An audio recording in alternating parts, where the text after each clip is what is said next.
Clinical psychologists talk about evil, but non-clinicians tend not to, and that's because they just aren't confronted by it. You are if you're a clinician. I mean, you see things in families that are so terrible that they're inexpressible and multi-generational often, you know, and the only language that you can really fit that sort of thing in is a religious language. That's the only language that's serious enough. And, you know, people, I don't know, the idea of evil is taboo idea scientifically. It's like, have it your way. You know, one of the things that Solzhenitsyn claimed was that the Nuremberg judgments were the most significant ethical event of the 20th century, or at least among them, because the Nuremberg judgment was that some things are wrong, right? You don't get the excuse, I was following orders. You don't get the excuse, that's how my culture looks at it. You don't get any excuses, that's what a crime against humanity is. It's like, do you believe in crimes against humanity?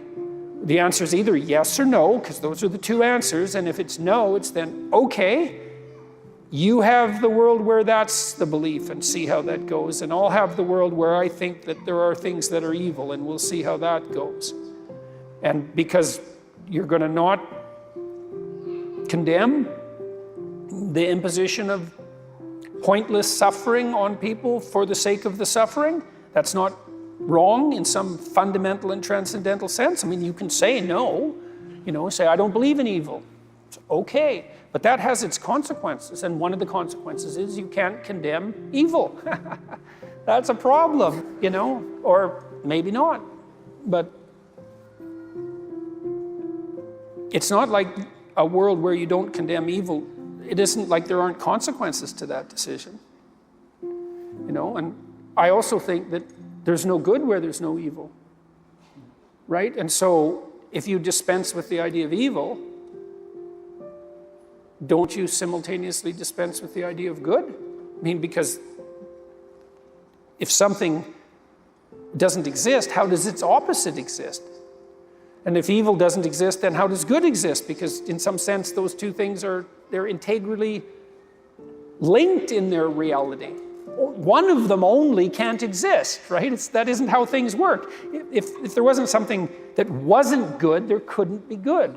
And maybe that's the reason there's evil, you know, metaphysically speaking, because you might ask yourself, well, why would God make a world that's characterized by evil? And the answer is, well, maybe evil can exist as a possibility, but not a reality. It could, if we did things right, evil could exist as a possibility and not a reality. One of the things you do that does happen to you as a clinician, and no doubt as a priest, is that often people are shattered, not because their life is tragic, although that does happen, but because they've been touched by malevolence. Like, tragedy in and of itself isn't enough.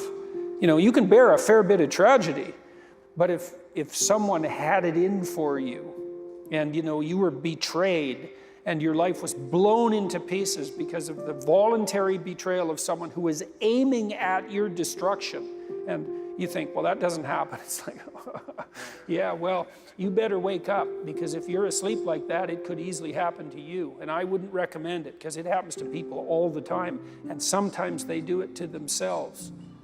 And that's brutal.